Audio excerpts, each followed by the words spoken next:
আসসালামু আলাইকুম, স্বাগত জানাচ্ছি আরটিভির মধ্যাহ্নের সংবাদে। আপনাদের সঙ্গে রয়েছি আমি মারফি রহমান। অন্তর্বর্তীকালীন সরকারের প্রধান উপদেষ্টা ডক্টর মোহাম্মদ ইউনূসের সঙ্গে বৈঠকে বসেছেন ২৫ মন্ত্রণালয়ের জ্যেষ্ঠ সচিব ও সচিবরা। বেলা ১১টায় প্রধান উপদেষ্টার বাসভবন যমুনায় এ বৈঠক শুরু হয়েছে বলে একাধিক সূত্র নিশ্চিত করেছে।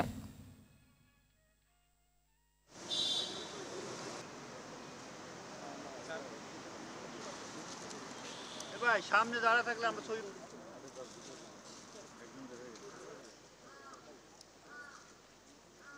তোলার সময় এতটুকু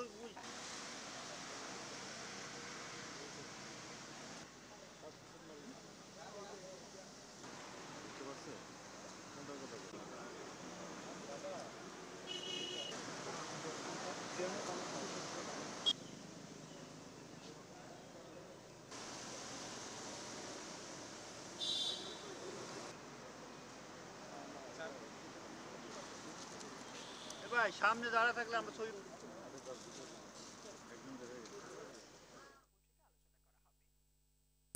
দর্শক, এই মুহূর্তে সেখানে আছেন সহকর্মী মারুফ রেজা, সরাসরি তিনি আমাদের সঙ্গে যুক্ত হচ্ছেন। মারুফ, কখন নাগাদ বৈঠক শেষ হবে, কি কি ইস্যু নিয়ে আলোচনা হচ্ছে, কিছু জানতে পেরেছেন কিনা জানাবেন।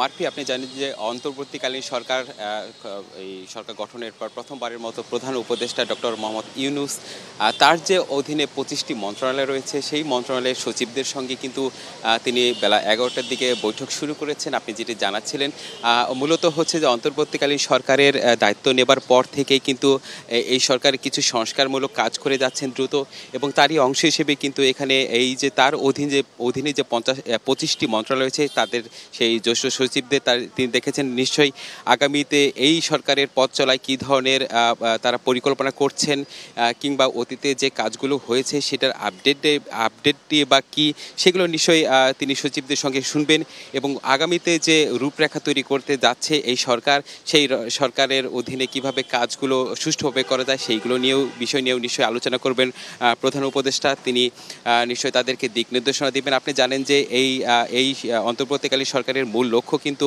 দুর্নীতিগ্রস্ত যারা রয়েছে তাদেরকে সেই মুক্ত করা, বা এখানকার যে ধরনের অনৈতিকমূলক কাজগুলো হয়েছে এতদিন সেইগুলো কিন্তু মুক্ত করাই কিন্তু এই সরকারের মূল লক্ষ্য প্রধান উপদেষ্টা তিনি বারবার বলছেন।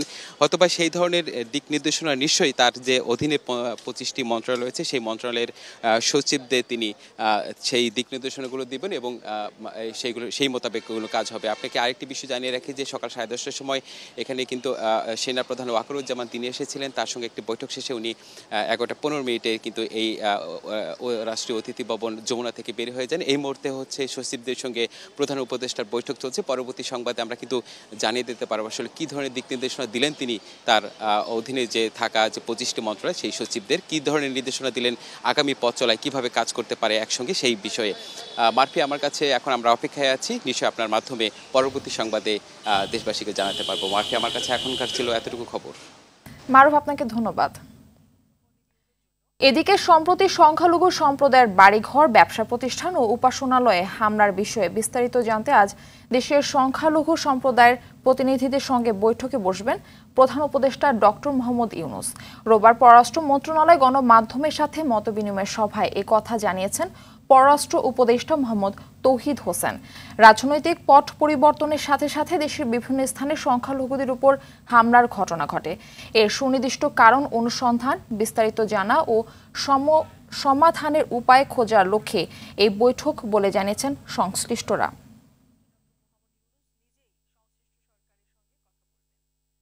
শুধু পুলিশের গুলিতে নয়, আন্দোলনে নিহতদের অনেকের শরীরে নিষিদ্ধ অস্ত্রের বুলেটের অস্তিত্ব মিলেছে বলে জানিয়েছেন স্বরাষ্ট্র উপদেষ্টা অবসরপ্রাপ্ত brigadier general M Sakhawat Hossain.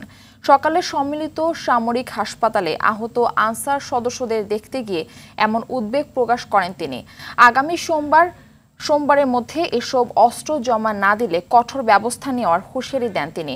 কারা এসব অস্ত্র ব্যবহার করেছে সে বিষয়েও তদন্ত চলছে বলে জানিয়েছেন স্বরাষ্ট্র উপদেষ্টা। পোশাক পরিবর্তন নিয়ে স্বরাষ্ট্র উপদেষ্টা বলেন, পুলিশ সদস্যদের দাবির প্রেক্ষিতেই এমন সিদ্ধান্ত নেওয়া হয়েছে। সিনিয়রদের বিচারের দাবিটিও দ্রুততার ভিত্তিতেই পূরণ করা হবে। কে কোথায় অবস্থান করছেন বিষয়টি স্বরাষ্ট্র মন্ত্রণালয়ে জানা আছে বলেও নিশ্চিত করেন তিনি। দেশে কেউ অস্থিতিশীল পরিস্থিতি সৃষ্টির চেষ্টা করলে কঠোর হাতে দমন করা হবে বলেও হুঁশিয়ারি দেন স্বরাষ্ট্র উপদেষ্টা অবসরপ্রাপ্ত brigadier general M Sakhawat Hossain. প্লেসে হাতে 7.62 আপনারা নিজেই দেখছেন 7.62 মানে 7.62 রাইফেল। এখন ইনভেস্টিগেশন করার ম্যাসিভ ইনভেস্টিগেশন দরকার যে এরা কারা, কাদের হাতে এই রাইফেল, যেটা প্রহিবিটেড রাইফেল, কাদের হাতে এটা আসছে। যাদের হাতে এই আনঅথরাইজড ওয়েপন আছে আগামী 7 দিনের মধ্যে তারা নির্দিষ্ট থানায় জমা দেবেন। যদি জমা না দেন তাহলে দুইটা চার্জ লাগবে। একটা হচ্ছে অবৈধ ওয়েপন আর একটা হচ্ছে সরকারি নিষিদ্ধ ওয়েপন আপনাদের হাতে। এদিকে দাবি পূরণের আশ্বাসে কর্মবিরতি প্রত্যাহার করে আজ থেকে কাজে যোগদান করেছে পুলিশ সদস্যরা। রোববার অন্তর্বর্তী সরকারের ষষ্ঠ উপদেষ্টা অবসরপ্রাপ্ত ব্রিগেডিয়ার জেনারেল এম সাখাওয়াত হোসেনের সঙ্গে বৈঠকের পর কর্মবিরতি প্রত্যাহারের ঘোষণা দেয় 11 দফা দাবিতে আন্দোলনরত পুলিশ সদস্যরা। ওই বৈঠকে পুলিশের ইউনিফর্ম ও লোগোয় পরিবর্তন আনারও সিদ্ধান্ত হয়।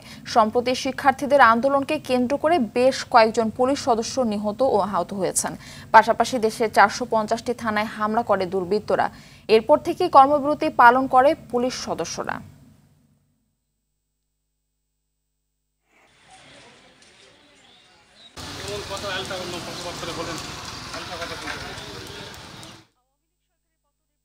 দর্শক, রাজশাহীর বিভিন্ন থানার কার্যক্রম সম্পর্কে জানাতে সরাসরি যুক্ত হচ্ছেন সহকর্মী মোস্তাফিজ রকি।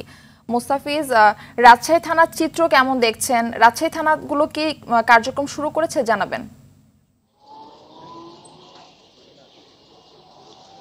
মারফি, রাজশাহী মহানগর পুলিশের যে 12টি থানা রয়েছে সেই থানাগুলোতে এখন কিন্তু যে স্বাভাবিক যে কার্যক্রম থানাগুলো সেগুলো কিন্তু শুরু হয়েছে এবং গতকাল থেকে আমরা দেখতে পাচ্ছি যে যারা পুলিশ সদস্য রয়েছেন তারা কিন্তু এরই মধ্যে সীমিত পরিসরে কাজ শুরু করলেও আজকে কিন্তু আমরা রাজপাড়া থানাতে রয়েছি। এখানে কিন্তু বলা যায় যে পুরো দমে আসলে কাজ শুরু হয়েছে এবং সকাল থেকে আমরা লক্ষ্য করছি যারা পুলিশ সদস্যরা রয়েছেন এবং নিজ নিজ কর্মস্থল অর্থাৎ থানাগুলো যেগুলো রয়েছে সেই থানাগুলোতে কিন্তু পোশাকে কিন্তু আসলে তারা ডিউটি করছেন।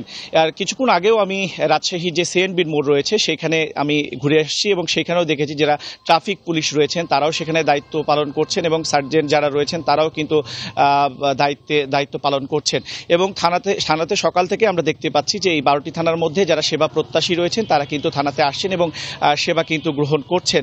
এবং সাধারণ মানুষের মধ্যে এই যে সামাজিক যে নিরাপত্তার বিষয় নিয়ে একটি উদ্বিগ্ন ছিল, আতঙ্ক ছিল, সেটি কিন্তু অনেকটাই কেটে গেছে এবং পুলিশও আসলে তাদের যে আস্থাটি সেটি ফিরে পেতে আসলে অনেকটা আসলে কাজ করে যাচ্ছেন। এবং এমন একজন আমাদের সামনে আছেন আরএমপি পুলিশের অতিরিক্ত কমিশনার হেমায়েত ইসলাম, যিনি 5 আগস্টের পর থেকে পুলিশের সাথে ছিলেন এবং এখন পর্যন্ত তিনি কিন্তু আসলে থানাগুলো পরিদর্শন করছেন। আমরা একটু অতিরিক্ত কমিশনার হেমায়েত ইসলাম তার সাথে কথা বলবো। একটু জানাবেন আমাদেরকে যে এই মুহূর্তে আসলে পুলিশের মনোবল চাঙ্গা করতে আপনারা কি ধরনের কাজ করছেন এবং পুলিশ যে আসছে কৌশলে আপনি তাদের সাথে সাক্ষাৎ করেছেন, কি বলছেন আসলে? হ্যাঁ, আপনাকে ধন্যবাদ। বাংলাদেশের যে অস্থিতিশীল পরিবেশ ছিল আমরা সবাই দেখেছি। আমরা পুলিশ সহ সাংবাদিক ভাইরা সহ বাংলাদেশের আপামর জনসাধারণ সবাই একটা অস্থিতিশীল পরিবেশের মধ্য দিয়ে বাংলাদেশ নতুন করে উজ্জীবিত, নতুন করে একটা উদ্যমতা নিয়ে মানুষের সবার মধ্যে একটা আশাকাঙ্ক্ষা নিয়ে কাজ করছেন। প্রত্যেকটা মানুষ বাংলাদেশের নাগরিক চায় বাংলাদেশের শান্তি শৃঙ্খলা বজায় থাকবে, আইন শৃঙ্খলা রক্ষা থাকবে, মানুষ শান্তিতে সহজে তার স্বাধীনভাবে চলাফেরা করতে পারবে। তা আমার বিশ্বাস বাংলাদেশ পুলিশের কার্যক্রমটা গতদিন থেকে সবগুলো থানায় শুরু হয়েছে। রাজশাহী পরিভাবে চালু হয়েছে। প্রত্যেক থানায় আমাদের জিডি মামলা রেকর্ডের কার্যক্রম চলছে। আমাদের সাধারণ মানুষ যারা অপরাধের শিকার হচ্ছেন, তারা হুমকির সম্মুখীন হচ্ছেন, তারা থানায় আসছেন তাদের আইনগত সহায়তার জন্য। আমরা আমাদের সর্বোচ্চ পরিমাণের সহায়তা দিয়ে আমরা আমাদের আইন শৃঙ্খলা রক্ষার জন্য আইনি সহায়তা দেওয়ার জন্য যেটা আমরা চেষ্টা করছি। মারফি, শুনছিলেন যে অতিরিক্ত কমিশনার হেমায়েত ইসলাম আসলে বলছিলেন যে থানা যে পুরোপুরি যে কার্যক্রম সেটি শুরু হয়েছে এবং সাধারণ মানুষের আস্থা ফিরে পেতে পুলিশ কিন্তু আসলে জনগণের জন্য কাজ করে যাবে। তো এই ছিল আমার কাছে রাজশাহী থেকে সর্বশেষ। ধন্যবাদ আপনাকে।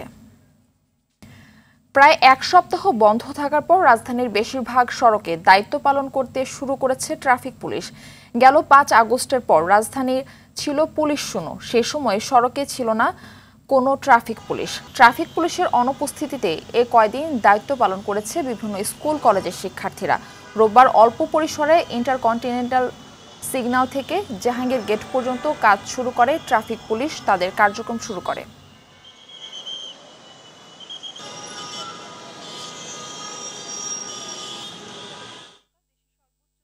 গেল কয়দিন রাজধানীর সিগন্যালগুলোতে ছিল না ট্রাফিক পুলিশ, তবে তারা আজ থেকে তাদের কার্যক্রম শুরু করেছে। এই মুহূর্তে রাজধানীর কাউরান বাজার সোনারগাঁও মোড় এলাকায় আছেন সহকর্মী সুমন তানভীর, তিনি আমাদের সঙ্গে সরাসরি যুক্ত হচ্ছেন। সুমন, ট্রাফিক কার্যক্রম এবং সড়কে যানবাহনের চাপ কেমন দেখছেন জানাবেন।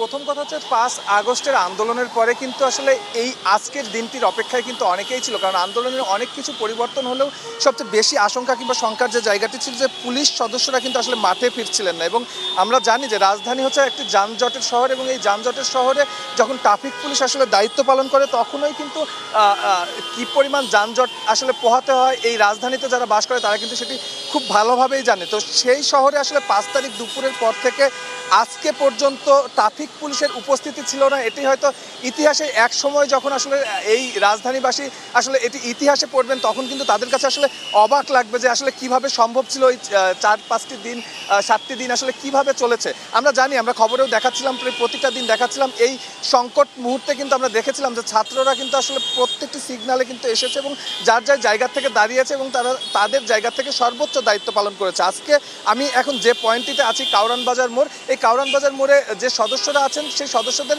সবাই এখানে আছেন, অর্থাৎ আজকে 17 জনের উপস্থিতি এই কাউরান বাজার মোড়ে 17 জনের উপস্থিতি আমাদেরকে জানানো হয়েছে আছে, এবং এই 17 জনই আসলে রেগুলারই এখানে দায়িত্ব পালন করে। অর্থাৎ সেই জায়গা থেকে বলা যায় যে অন্যান্য পয়েন্ট রাজধানীর যে পয়েন্টগুলো আছে সেই পয়েন্টগুলোতেও কিন্তু আমরা দেখেছি যে ট্রাফিক পুলিশের উপস্থিতি আছে এবং প্রত্যেকটি পয়েন্টেই কিন্তু ট্রাফিক পুলিশরা অবস্থান করছেন। অর্থাৎ গতকাল স্বরাষ্ট্রমন্ত্রী যে আলটিমেটামটি দিয়েছিলেন যে বৃহস্পতিবারের ভিতরে কাজে যোগদান করতে হবে, সেই আসলে সতর্কতা অবলম্বন করে কিন্তু তারা বৃহস্পতিবার পর্যন্ত না, তারা আজকে থেকেই তাদের কাজে যোগদান করেছে। তো এই ছিল কাউরান বাজার থেকে ট্রাফিক পরিস্থিতি নিয়ে আমার কাছে সর্বশেষ। ধন্যবাদ আপনাকে। বাজার নিয়ন্ত্রণে উত্তরা বিডিআর মার্কেটে অভিযান চালাচ্ছে বিএসটিআই। সেখানে আছেন সহকর্মী দীপ্ত চন্দ্রপাল, তিনি আমাদের সঙ্গে যুক্ত হচ্ছেন। দীপ্ত, এই মুহূর্তে সেখানকার কি অবস্থা দেখছেন?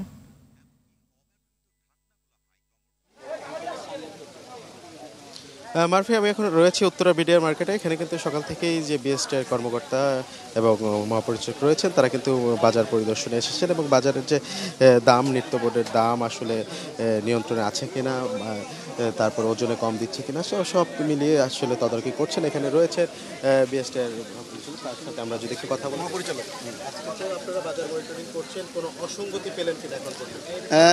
ধন্যবাদ আরটিপি কর্তৃপক্ষকে, আপনারা এত কষ্ট করে আমাদের সঙ্গ দিচ্ছেন। আমি বিএসটিআই মহাপরিচালক, আমি নিজে আজকে বাজার ব্যবস্থাপনার জন্য দেখতে এসেছি। আমরা এই মুহূর্তে অবস্থান করছি আজমপুর, এটা জায়গাটার নাম জানি কি, বিডিআর কাঁচা মার্কেটে আমরা অবস্থান করছি। এটা একটা বড় মার্কেট এবং এখানে যে পরিমাণ ক্রেতা সাধারণের আগমন দেখলাম এবং পসরা সাজিয়ে যত ধরনের পণ্য বিক্রি হচ্ছে, এটা একটা বড় বোঝাই যাচ্ছে। এখানে মাছ, মাংস, তরি তরকারি, ডিম, তারপরে আপনার লাইভ বার্ড থেকে শুরু করে সব কিছুর প্রাচুর্যতা এখানে রয়েছে। আমরা আমাদের টিম নিয়ে এখানে এসেছি, আমরা র্যান্ডমলি অনেক কিছু চেক করলাম। আমরা মাছের ক্ষেত্রে আমরা দেখেছি ওজন প্রতারিত হয় কিনা, পুরনো মাছ আছে কিনা, ফরমালিন আছে কিনা, এগুলো সব কিছুই আমরা দেখার চেষ্টা করেছি। অসঙ্গতির মধ্যে একটা অসঙ্গতি আমি দেখেছি, সেটা হচ্ছে এখানকার বিক্রেতা যারা মাছ বিক্রেতা তারা কালার্ড লাইট তারা ব্যবহার করছে। তো পরে জিজ্ঞেস করলাম what is the reason behind this type of coloured light, using of this type of coloured light. আমাদের সাথে এই যে ছাত্র ভাইরা যারা রয়েছে, যারা এত পরিশ্রম করে তারা গত কয়েকদিন ধরে তারা শ্রম দিচ্ছে, তাদেরকে জিজ্ঞেস করলাম। ওরা কিন্তু একটা অভিযোগের সুরেই বলল যে স্যার, আমরা ইতিপূর্বে তাদেরকে অ্যাওয়্যার করেছি এই ধরনের লাইট ব্যবহার করবেন না। এটার মূল বিষয়টা হচ্ছে যে কালার্ড লাইটটা যখনই ব্যবহার করবে মাছের কিন্তু কালারটা চেঞ্জ হয়ে যাবে। সো আপনি পচা মাছটাকে আপনি বুঝতে পারবেন না যে এটা মানে অবিকৃত মাছ কিনা বা টাটকা মাছ কিনা। এই জিনিসটা অধিকাংশ মাছই ফ্রোজেন হিসাবে আসে, কিন্তু তারপরেও কথা হচ্ছে একটা অধিক সময়কাল ব্যাপী যেটা বাজারজাত করা আছে সেটার কোয়ালিটি একরকম হবে, আর এই গতকালকে ফ্রিজ করে যেটা নিয়ে আসছে সেটার কোয়ালিটি। ছাত্ররা সচেতন করেছিল, আপনারা তারপরেও এসে পেলেন, আমরা কোনো জরিমানা করেছি? আমরা আজকেও আমরা জরিমানাতে আমরা যাই নাই, তাদেরকে আমরা বলে গিয়েছি। এবং তোমরা ছাত্ররা যে কথাটা বলেছে সেই জিনিসটাকে ছোট করে দেখার কোনো কিছু নাই। তারা আমাদের চোখে আঙুল দিয়ে অনেক কিছু দেখিয়ে দিয়েছে। এই বিষয়গুলো কিন্তু আমাদের নজরে পড়ে নাই, তাদের নজরে পড়েছে, তারা আমাদের নোটিশে এনেছে। আজকে তাদেরকে ফাইনালি বলে গেলাম, সেটা না হলে আর পরবর্তীতে আমরা আইনগত যে আমরা। আর আমি যে জিনিসটা মনে করি যে আপনার ধরো তাদের বিরুদ্ধে প্রসিকিউশন দাও, তাদেরকে আপনি প্যানালাইজ করো, একটা প্যানিক সৃষ্টি করো, এটা কেন করব আমরা কেন করব? আমরা সেই নেশন হতে চাই যেই নসর জন্মগতভাবে আমরা সত্য কথা বলবো। যে মার্ফি যে বিএসটির মহাপরিচালক কিন্তু জানিয়েছেন আজকে কিন্তু বাজার তদারকি চলছে এবং বাজারে যে অভিযান পরিচালনা হচ্ছে এখন পর্যন্ত কোনো জরিমানা করা হয়নি এবং অসংখ্যের ভিতরে মাছের যে কালারিং লাইট সেই কালারিং লাইটটি পাওয়া গিয়েছে। তো মার্ফি এই ছিল আমার কাছে উত্তরা বিডিআর কাঁচা মার্কেট থেকে সবশেষ তথ্য। মার্ফি, ধন্যবাদ আপনাকে। বিগত বছরগুলোতে ন্যায় বিচারের মূল্যবোধকে নষ্ট করা হয়েছে বলে মন্তব্য করেছেন নবনিযুক্ত প্রধান বিচারপতি সৈয়দ রিফাত আহমেদ। তিনি বলেন, ছাত্র জনতার সীমাহীন আত্মত্যাগের মাধ্যমে অর্জিত এই স্বাধীনতা সততা, দক্ষতা ও নিষ্ঠার সঙ্গে অর্পিত দায়িত্ব পালন করবেন। সকালে দেশের 25তম প্রধান বিচারপতি সৈয়দ রিফাত আহমেদকে রীতি অনুযায়ী সংবর্ধনা দেয় অ্যাটর্নি জেনারেল কার্যালয় ও সুপ্রিম কোর্ট আইনজীবী সমিতি।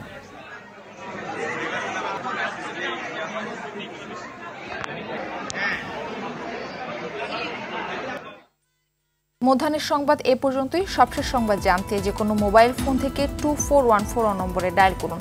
দুপুরের সংবাদ 2:45 দেখার আমন্ত্রণ রইল। ধন্যবাদ সবাইকে।